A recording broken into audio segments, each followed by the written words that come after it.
We live in interesting times. For the headlines.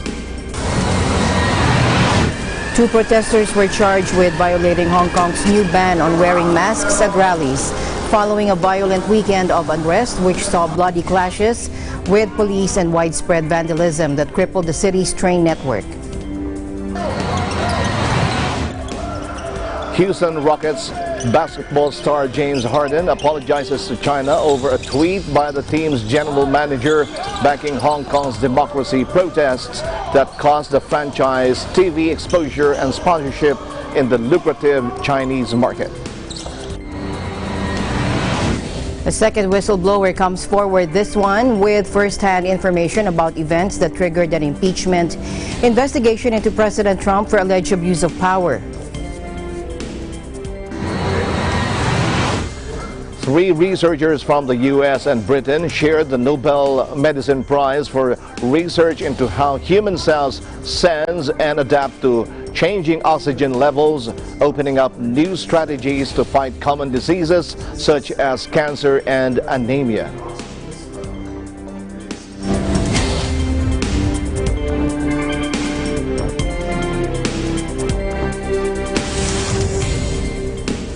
I'm Alma Angeles, wherever you're watching from around the world. Thank you very much for joining us. We welcome our viewers here in the Philippines and around the world. Good evening, everyone. I'm Sam Cepeda. And now to the news.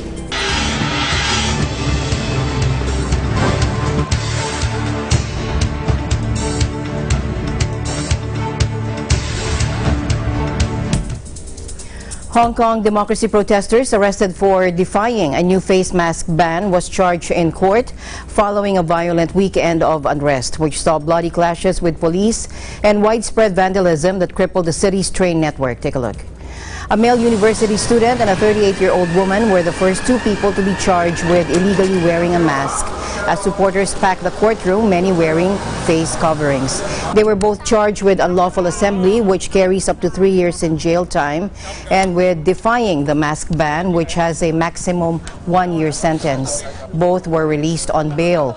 Outside the court, meanwhile, demonstrators queued to get in, some chanting slogans such as "wearing a face mask isn't a crime" and "the law is unjust." Many said they feared the mask ban was just the first of more emergency orders to come.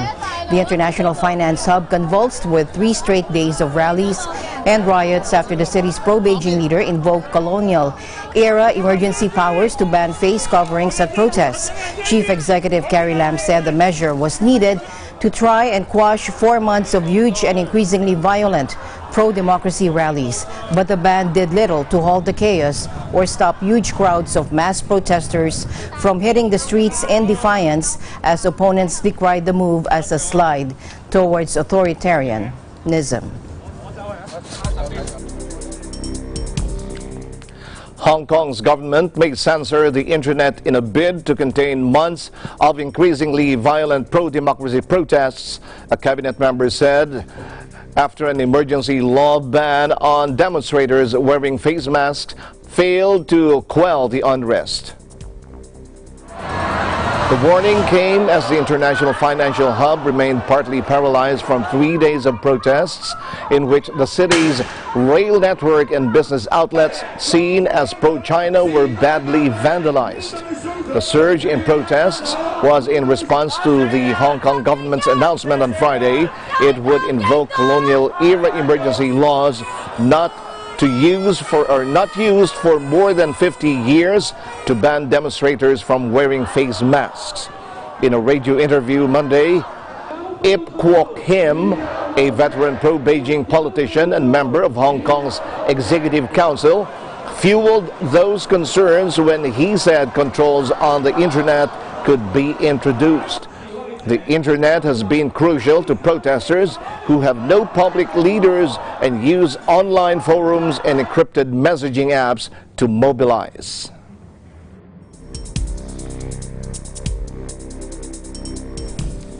Meanwhile, Houston Rockets star James Harden apologized to China over a tweet by the team's general manager backing Hong Kong's democracy protests that caused the franchise TV exposure and sponsorship in the lucrative Chinese market.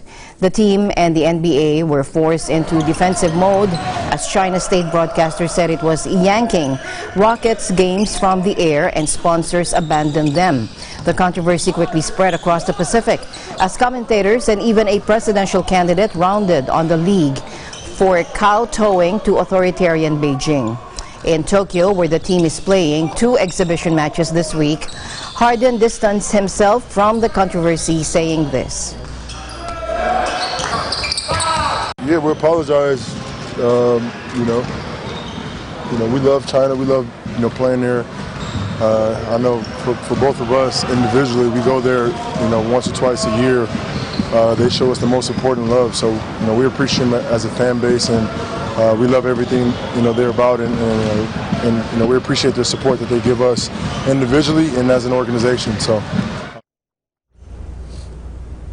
The furor comes after General Manager Daryl Morey, whose Rockets have had a huge following in China since they signed Yao Ming in 2002, posted a tweet on Friday featuring the message, "Fight for freedom, stand with Hong Kong." On Monday, he tried to calm the water, and he said on a tweet, "I did not intend my tweet to cause any offense to Rockets fans and friends of mine in China."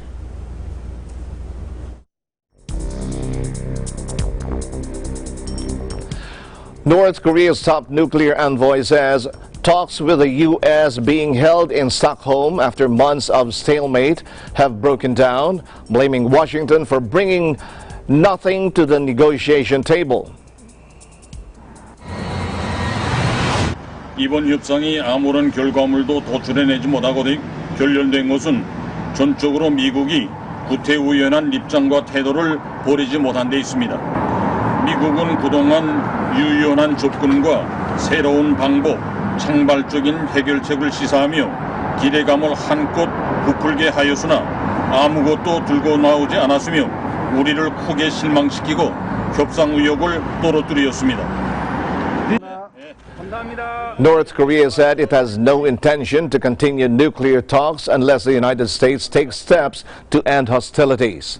But Washington called the talks good discussions, saying the comments by North Korea did not reflect the content or the spirit of their 8.5-hour discussion. The United States accepted host Sweden's invitation to resume talks in 2 weeks' time, State Department spokeswoman Morgan Ortagus said. Ortagus added in a statement that the U.S. previewed a number of new initiatives that would allow progress on the statement reached in Singapore at the first Trump-Kim summit last year. The two leaders adopted a vaguely worded document on the complete denuclearization of the Korean peninsula at their first summit in June last year, but little progress has since been made.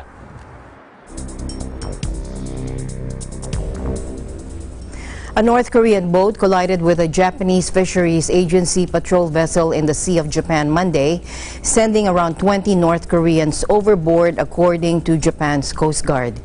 Satoshi Kuwahara, a Japanese fisheries agency official, told reporters the patrol boat was warning the North Korean vessel to leave the area, which falls under Japan's exclusive economic zone.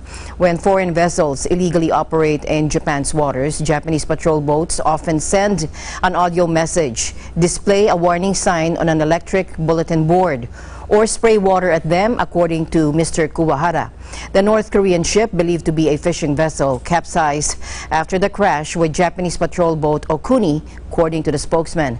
Local media said no crew members on the Japanese patrol vessel were injured. The collision occurred in waters some 350 kilometers northwest of Noto Peninsula in Ishikawa Prefecture in central Japan, according to Mr. Kazuma Nohara, another Coast Guard spokesman. Experts say some fishermen from the north are traveling far out to sea in order to satisfy government mandates for bigger catches. But their old and poorly equipped vessels are prone to mechanical faults and other problems, including running out of fuel, and there are few ways for them to call for rescue.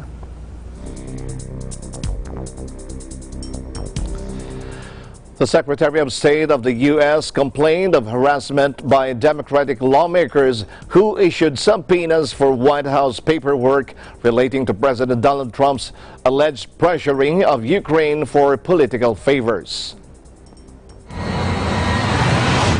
We'll obviously do all the things we're required to do by law. I was a member of Congress once. Article 1 has a certain set of powers, and Article 2 has an obligation to make sure that we protect officials at the State Department. And sadly, there have been congressional inquiries that have harassed and abused State Department employees by contacting them directly and seeking to have them provide documents that belong to the State Department, that are official U.S. government records, and asking them to do so without saying, hey, don't bother calling the State Department lawyers, just talk to us directly. That's harassment, and I'll never let that happen to my team. The House committees issued their subpoenas, including to the White House, as evidence mounted that Trump abused his powers by attempting to withhold U.S. military aid to pressure Ukraine President Volodymyr Zelensky into seeking damaging information on 2020 Democratic rival Joe Biden. President Trump has alleged that Biden's son, Hunter, earned millions from sitting on the board of directors of a Ukraine tycoon's gas company. But no evidence has surfaced showing wrongdoing by either Biden. The impeachment investigation saga began after an original whistleblower, reportedly a CIA analyst, filed a formal complaint to the Intelligence Community Inspector General about President Trump's alleged pressuring of Ukraine's President Zelensky.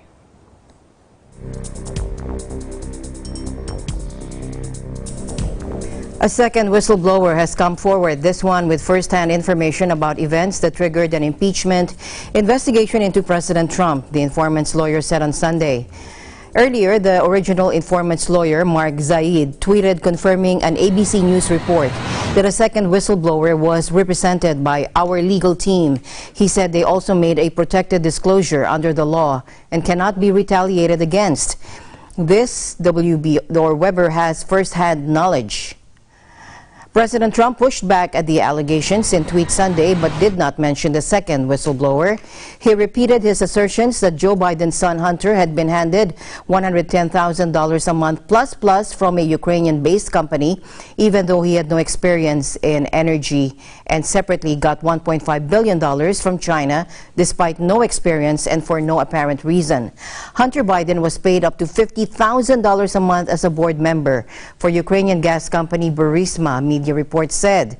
President Trump said that, quote, as president, he has an obligation to end corruption, even if that means requesting the help of a foreign country or countries. It is done all the time. In a back and forth on Twitter, Democratic rival Joe Biden responded, in my experience, asking a foreign government to manufacture lies about your domestic political opponent is not done all the time.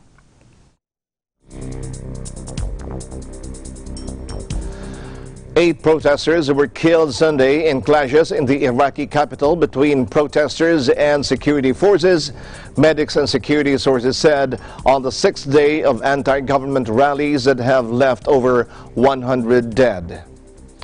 The renewed violence came hours after the government announced a string of reforms following an extraordinary session overnight in response to the protests that began on Tuesday. After a largely calm morning, clashes erupted in Sadr city in eastern Baghdad, security sources said.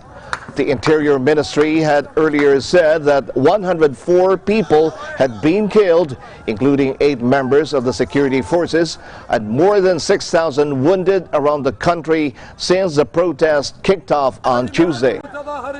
The majority of protesters killed were struck by bullets, according to medical sources who said on Friday that 6 police officers have also been killed. The authorities have accused saboteurs and unidentified snipers of targeting protesters.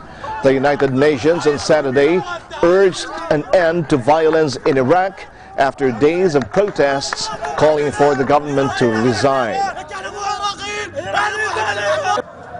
We have seen a series of demonstrations across Iraq this week protesting against jobs scarcity and unequal provision of basic services. Most of the protesters are young, unemployed, and demanding that their economic and social rights be respected. We are worried by reports that security forces have used live ammunition and rubber bullets in some areas and have also fired tear gas canisters directly at protesters. UN human rights staff have confirmed the death of 12 people in Baghdad. We are concerned about reports that at least 3 journalists covering the protests have been detained, and 2 of them were subsequently released. These detentions risk deterring other journalists from reporting on the situation. We call on the Iraqi government to allow people to freely exercise their rights to freedom of expression and peacefully assembly.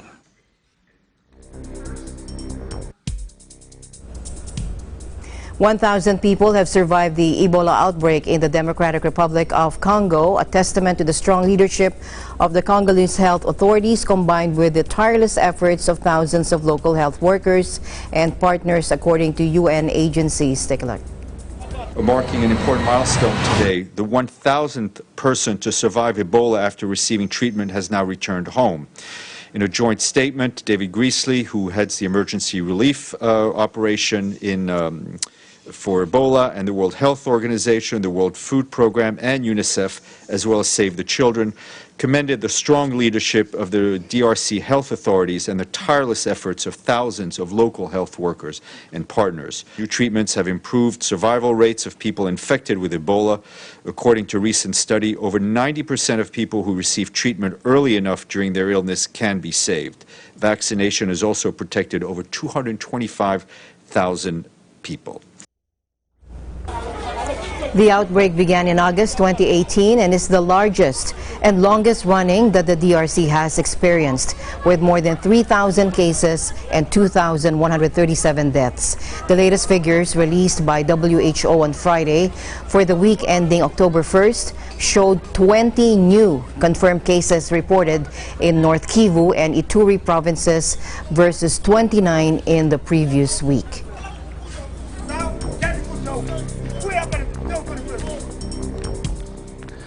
U.S. forces in Syria started pulling back Monday from Turkish border areas, opening the way for Ankara's threatened military invasion and heightening fears of a jihadist resurgence. The withdrawal from key positions along Syria's northern border came after the White House said it would step aside to allow for a Turkish operation President Recep Tayyip Erdogan has warned could come at any moment. The move marks a major shift in U.S. policy and effectively abandons the Kurds, who were Washington's main ally in the years-old battle against the so-called Islamic State group. The Syrian Democratic Forces, or SDF, the Kurdish-led militia that controls much of northeastern Syria, said early on Monday in a statement that U.S. forces withdrew from the border areas with Turkey. The Syrian Observatory for Human Rights War Monitor confirmed that U.S. forces had pulled back from key positions in Ras Al Ain and Tal Abyad. Turkey has sent reinforcements to the border in recent weeks, and President Erdogan said Monday in televised remarks the long-threatened offensive could come any night without warning. His comments came after Foreign Minister Mevlut Cavusoglu said on Twitter that Turkey was determined to ensure our country's existence and security by clearing terrorists from this region. He was referring to the SDF, which has ties to Kurdish militants inside Turkey and which Ankara considers a terrorist organization. Fearing yet another chapter of bloodshed and mass displacement in the Syrian conflict, the United Nations said it was preparing for the worst. The European Union warned that civilians would once again bear the brunt of a military assault. We're worried. We're worried about what may happen, what would be maybe the implications on the ground. There are 6 million displaced people inside Syria. There is more than 5.5 million refugees in the neighboring countries. It's a conflict that has gone on for far too long, and therefore any operation that takes place at the moment has to take into account to ensure that we don't see any further displacement.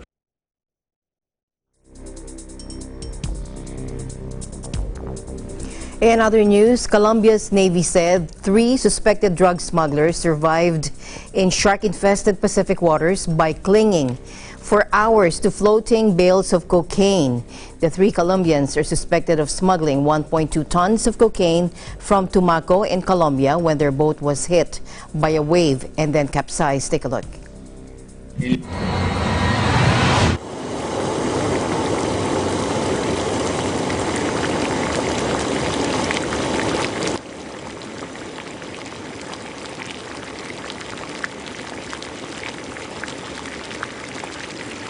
Una vez estabilizados y verificada su situación médica, se procede a verificar el material en el cual se encontraban flotando.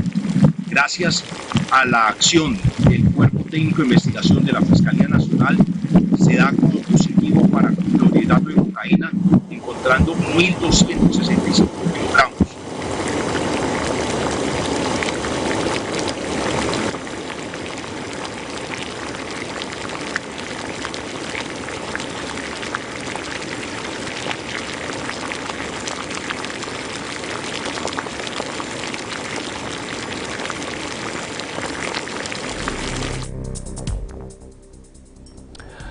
More than 16,000 scared residents have fled an unrest-hit city in Indonesia's Papua region.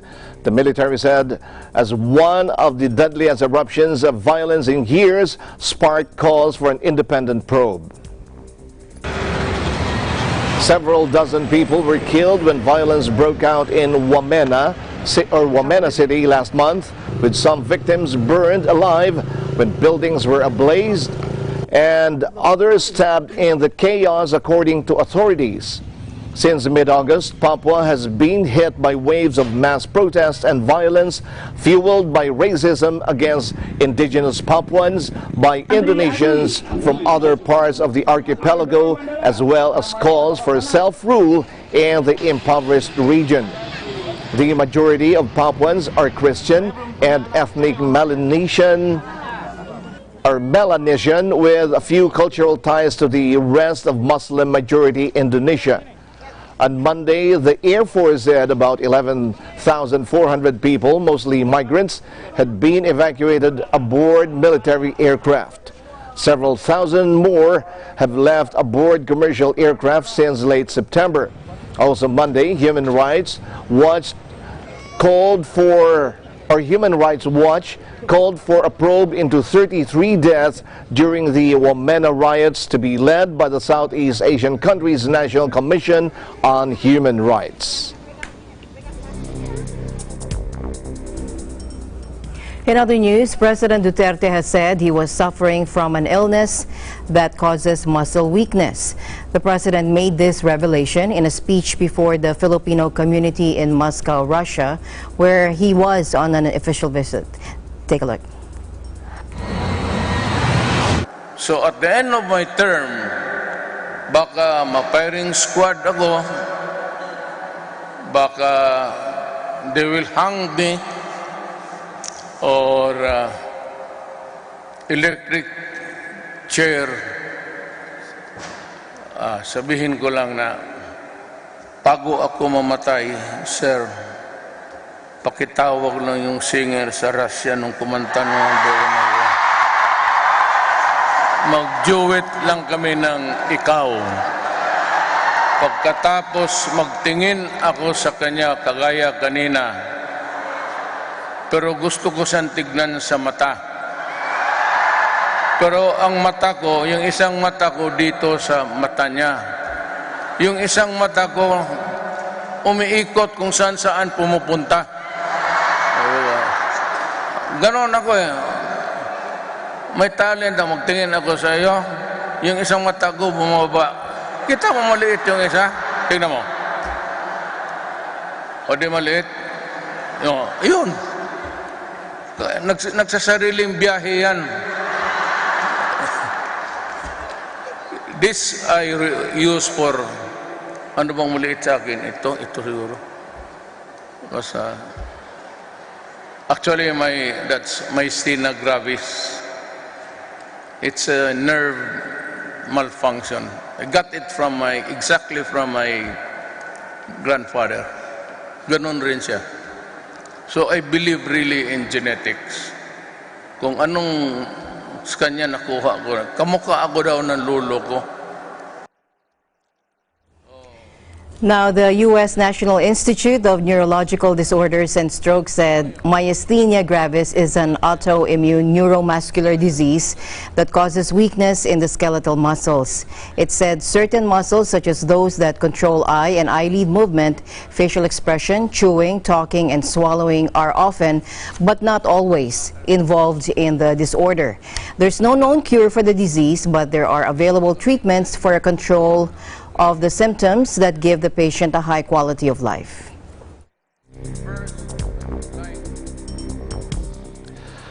President Duterte in meet and greet with the Filipino community in Moscow. Marisol Bumanlag, EBC Russia Bureau reports. President Duterte arrived Russia to discuss about the bilateral agreement between Russia and the Philippine government. The visit was considered a success and without any inconvenience happened between Russian government and the Philippine government. On the other hand, President Duterte and other delegates exerted their time to make sure that the Filipino community in Russia will feel the warmth of acknowledgement of the Honorable President. With the help of the Philippine Embassy and with the effort of Ambassador Carlos Ureta, Filipino community held a very special event of agglomeration with the Philippine President Duterte at the Hall Pavilion 75. Masaya kami at nabigyan kami ng chance na kilala, ma-meet siya. Very honored na nandito kami ngayon and nabigyan kami ng chance kasi minsan lang magkaroon ng event dito sa Moscow and nagkataon nandito kami. Masaya. Para naman sa lahat para sa ating lahat. Siyempre po, isang opportunity po na makita siya in person at saka kahit na malamig ang panahon, okay pa rin. Still keep going.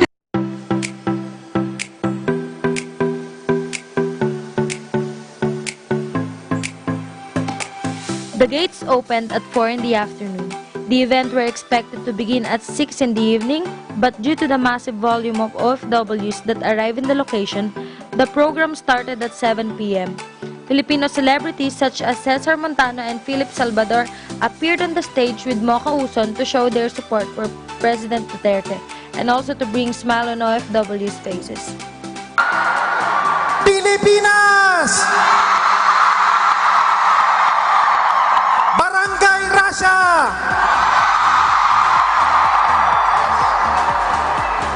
Barangay Moscow!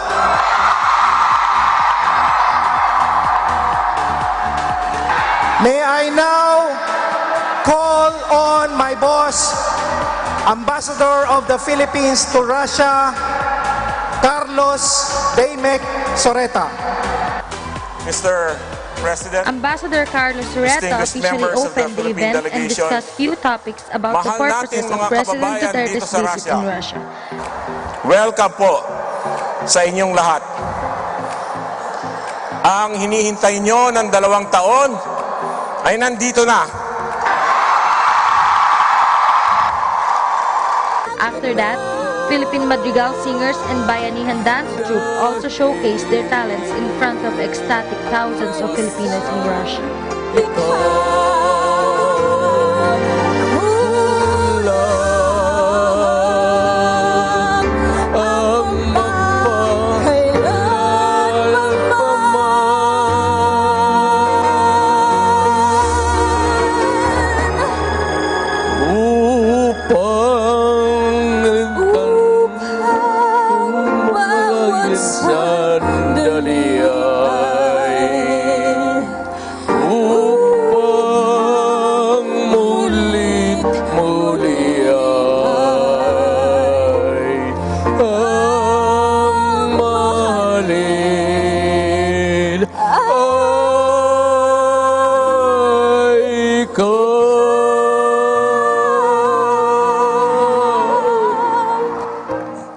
Mabuhay Pangulo ng Republika ng Pilipinas, Mayor Rodrigo Roa Duterte.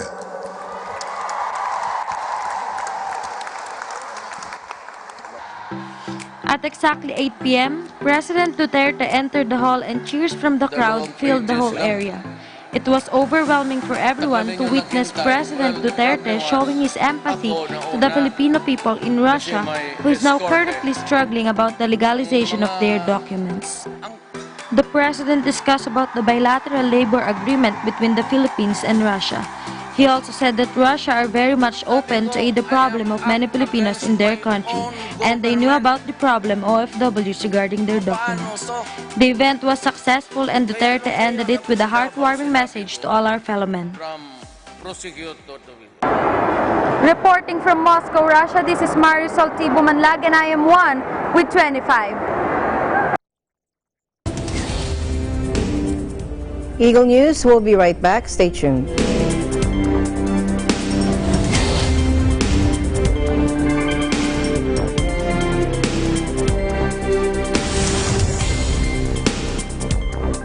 Huli na MTRC.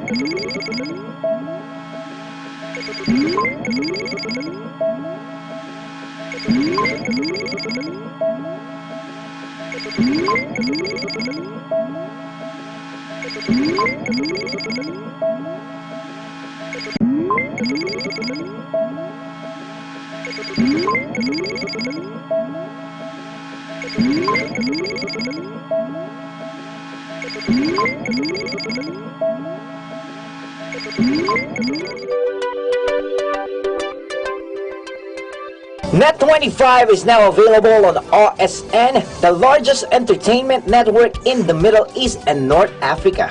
Watch your favorite Net25 shows on OSN, channel 725, same day as the Philippines. Net25 shows live and on demand anytime, anywhere, or any mobile device on OSN Play.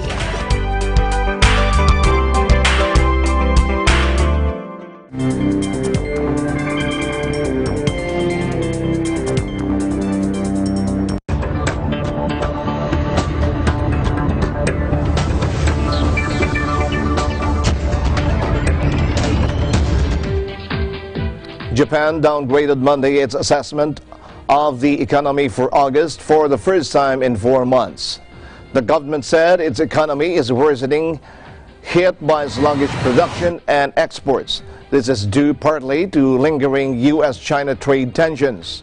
The Cabinet Office said its coincident index of business conditions for the reporting month fell 0.4 point from the previous month to 99.3 against the 2015 base of 100, the lowest level since September 2016.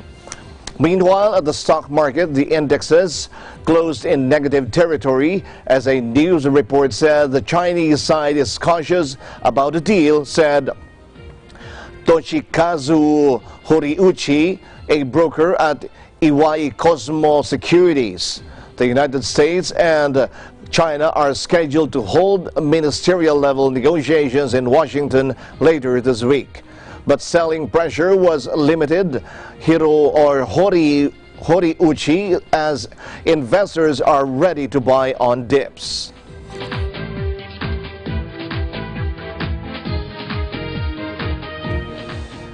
HSBC is planning to lay off up to 10,000 staff, a report said, just weeks after announcing the resignation of its chief executive and the cutting of 4,000 posts, citing a weak global outlook. The Financial Times reported that the latest losses, mostly in high-paid roles, are part of a fresh cost-cutting drive by interim boss Noel Quinn as the banking titan struggles to adjust to falling interest rates, Brexit, and the long-running trade war. We've known for years that we need to do something about our cost base, the largest component of which is people. Now we are finally grasping the nettle, the paper quoted an unnamed source as saying. There is some very hard modeling going on. We are asking why we have so many people in Europe when we've got double-digit returns in parts of Asia. The London-headquartered bank last month announced the shock exit of CEO John Flint after just 18 months in the hot seat, but gave no reason for the decision. At the same time, it revealed it would axe 2% of its global workforce, or roughly 4,000 mostly management jobs, in a new restructuring aimed at weathering the global turmoil.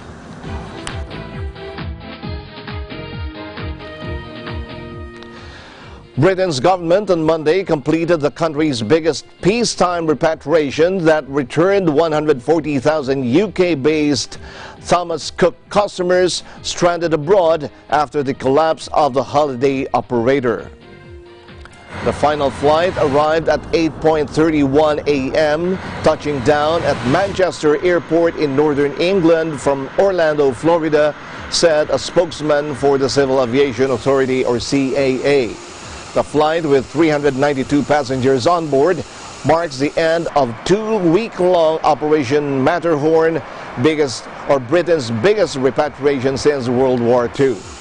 The regulator on Monday said it would now launch its largest ever customer reimbursement program under the Air Travel Organizers License Scheme. The scheme is a safety net based on an EU directive and managed by the CAA, which covers tourists who have bought all-inclusive trips with flights and hotels. Death plagued Thomas Cook, which struggled against fierce online competition for years and blamed Brexit uncertainty for a drop in bookings, declared bankruptcy on September 23 after failing to secure fresh funds.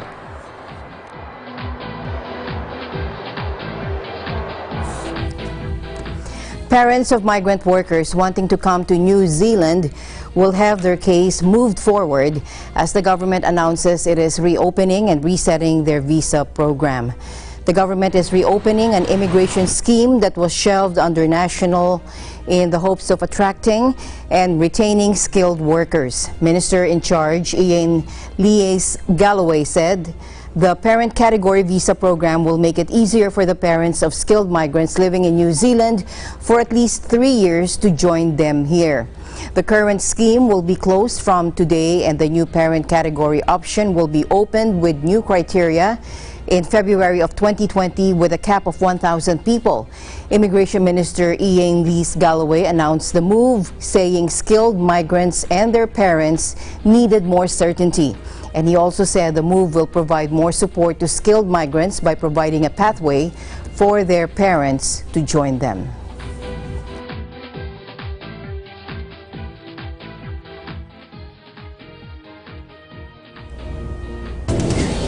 Eagle News International will be right back. Stay tuned.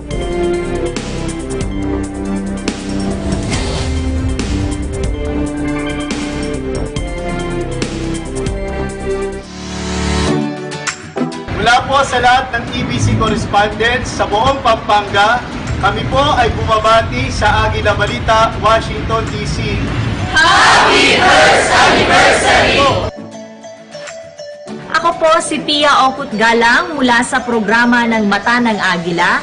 Ako po ay bumabati sa lahat ng bumubuo ng programang Agila Balita, Washington, D.C. ng Happy First Anniversary sa inyo.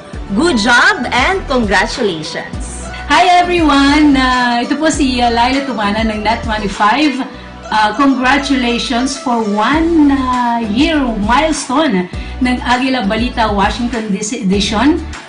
Thank you very much po. Maraming salamat sa inyong wealth of knowledge and your quality of support are exceptional. Congratulations po. Maraming salamat and mabuhay. Hi po, ako si Cez Alvarez mula sa programang Mata ng Agila na bumabati sa Agila Balita, Washington, D.C. ng Happy First Anniversary. Congratulations!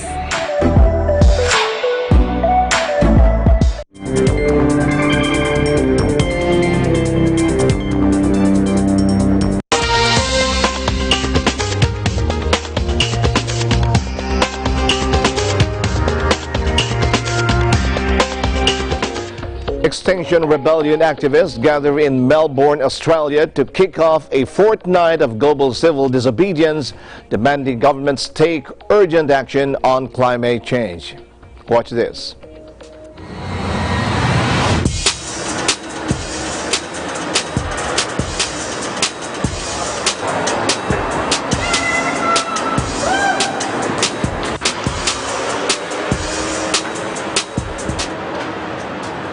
And we don't want to be disruptive, we just want climate action, but nothing else has worked so far. In Australia we've had already the hottest month in the bushfires, where it's really scary what's happening in Australia. And our governments are lying to us about the state of the climate and ecological emergency. It's time for action, and it's time for the Australian public to be able to understand the message that our government is not telling us for their own interests. Means I've got something to add to your point. It's got to be like one sentence. It's something that you are going to say that...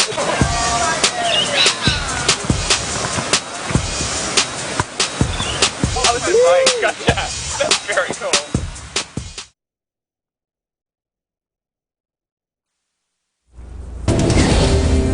And climate protesters from Sydney to London blocked roads on Monday, sparking arrests as they kicked off 2 weeks of global protests demanding immediate action to save the Earth from extinction. Take a look. Marching with angry slogans or sitting down in the road and even chaining themselves to vehicles, crowds defied police in a wave of demos in major cities, also including Berlin and Amsterdam. The year-old Extinction Rebellion group has energized a global movement demanding governments cut the carbon emissions that scientists have shown to cause devastating climate change. They are backed by Greta Thunberg, the Swedish teenager whose searing address to the United Nations in September made international headlines, and by academics studying climate change. Further protests were planned in 60 cities around the world, including Buenos Aires and Cape Town. 2 are planned in the U.S., in New York's Battery Park, a few blocks from Wall Street and downtown Chicago, and 1 in Toronto.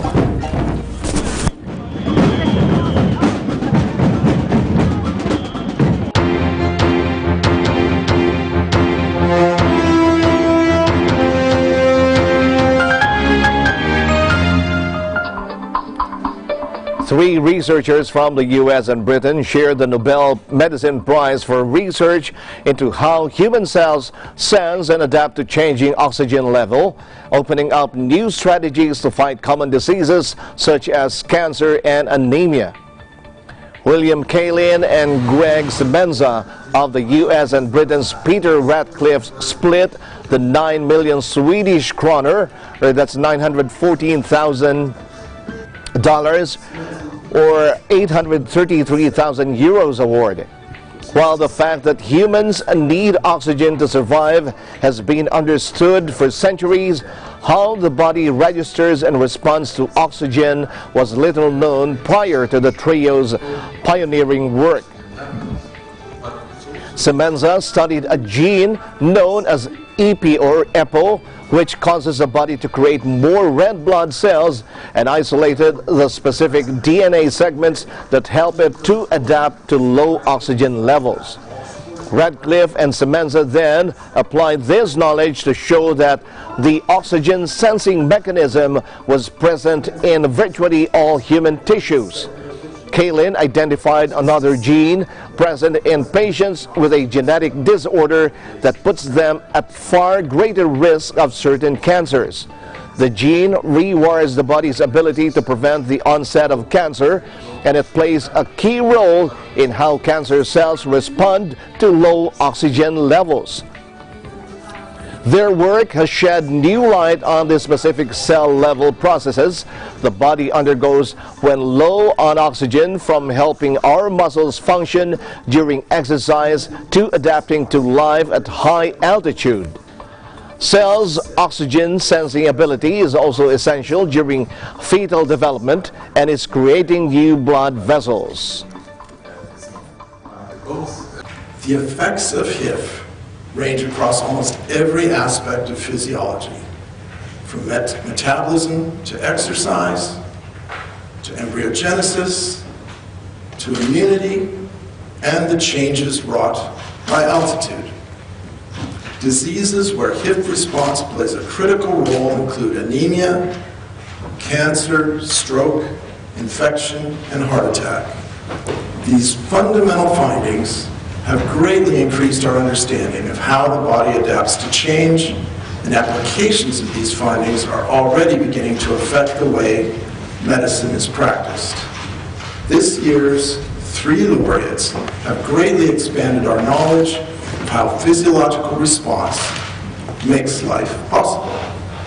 Well, I would say that the benefit is understanding these fundamental mechanisms, but the practical applications are yet to come, and that's actually what characterizes a great discovery, that it opens up so many possibilities and really creates new research areas, applicated research areas.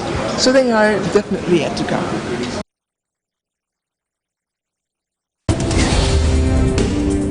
Eagle News, we'll be right back. Stay tuned.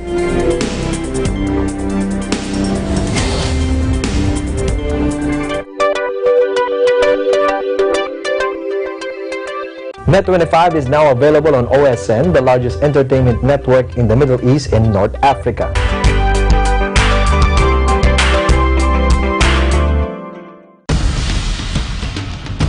Accurate and fair reporting.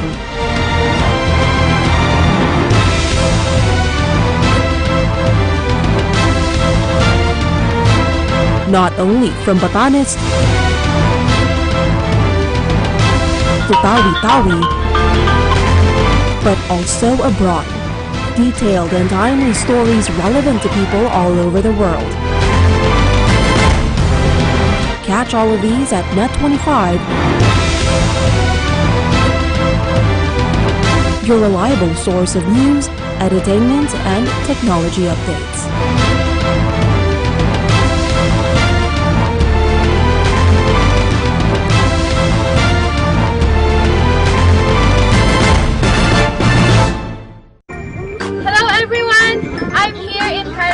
At the famous pyramids of Giza. Stay tuned to watch Digital Net every Tuesday and Thursday at 7:30 p.m. Reporting from EBC Egypt Bureau, I'm Zara Angeles Valdez, and I am one with 25.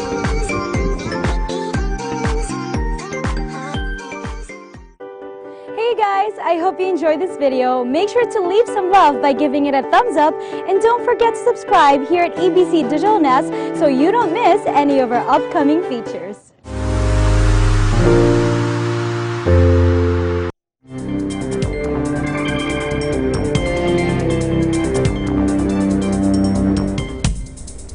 Welcome back. The Halo Outpost Discovery brings the Halo video game universe to life like never before, with themed attractions, interactive in-universe encounters, the latest playable game releases, and much more. From Alan Basalyahe and Eva.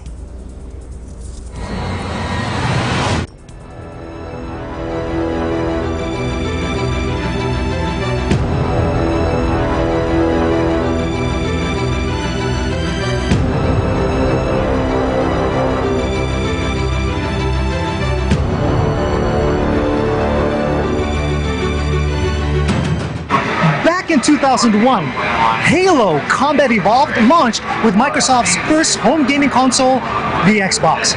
Since then, a good number of iterations have followed, and for the first time, fans, both new and original, got the chance to visit the Halo world in person.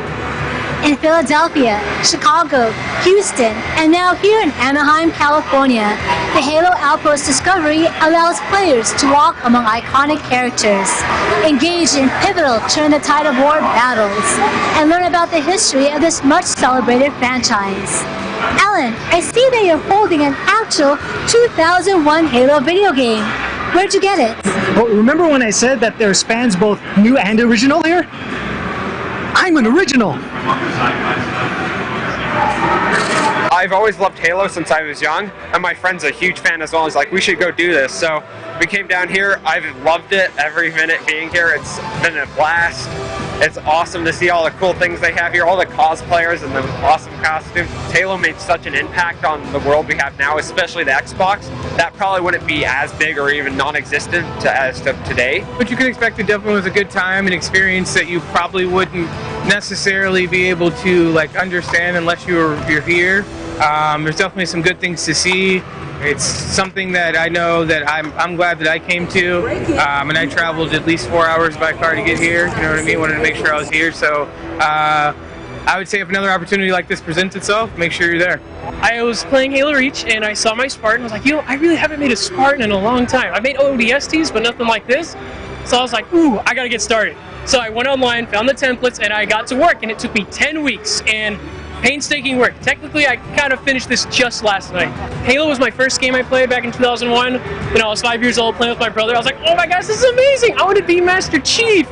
And, well, now I got my own Spartan suit. Halo Outpost Discovery had an assortment of attractions to enjoy, like the target range, where players of all ages use Nerf guns to mow down the enemy covenant, with some marksmen scoring hits more often than others. For a high-stakes, high-pressure experience, Pelican training was definitely a crowd favorite. In this simulation, the renowned UNSC airship, or Pelican, gets involved in a mid-air collision. Faced with the threat of a brutal crash landing, crew members must work cohesively to safely bring one of Halo's iconic vessels back down to Earth. Well done, recruits. This may have been only a simulation, but you have demonstrated. And for a team-based infantry encounter, there was the combat deck. In this 16-on-16 laser tag competition, red and blue teams clash head-to-head in an all-out military campaign to see which squad will claim bragging rights for the day. They don't want you to run, so walk fast, I guess, from cover to cover. Take shots. You have regenerating shields like in the game, and if you die, you go back to the respawn point, reset, and go back again. As far as how it sounds when shields go down, the actual sound of the gunfire and everything, it sounded pretty legitimate, so pretty good, pretty accurate. Were you both on the same team? Yeah. Did your team win? No. But it was fun. For any Halo fan, meeting the franchise voice actors for Master Chief and Cortana was not an opportunity to be passed up. To get to be a part of this lore is so fun. I mean, it's so, in that way, it's been a great challenge and a privilege to be part of it. It's really a phenomenon this year is we're running into a lot of families that play the game. You know, dad started it and passed it along to the son or the uncle or whatever, and you know, mom or mom, yeah, and many more women are participating in it, and so it's fun to watch the evolution of the audience for the game over the years. The big news around town is this little thing called Halo Infinite. What we want to know is how does Halo Infinite end? I'd tell you, but I'd have to kill you. Oh, jeez. It might be worth it. What are some parting words you can say about your experience here on this amazing fan tour? Well, Jen and I have done a lot of conventions, but this has been such a unique and singular pleasure to be able to, you know, be with a gathering of strictly Halo fans. And it has been, we've had a blast from the beginning in Orlando to this last one in Anaheim. It's just been so much fun. And Jen and I have gotten to spend a lot of time together, which we don't always get to do, and so that's been a blessing as well. And the fans have just been spectacular. Deep narrative, strong character development, and pulse-pushing action are trademarks of the Halo video games, which consequently produces a pretty loyal fan base. With this in mind, Halo Outpost Discovery was made to give fans, both new and original, the opportunity to explore the infinite expanse of the Halo universe. In Anaheim, California, this is Evan Allen, Eagle News, 1/25. No, that's not yours.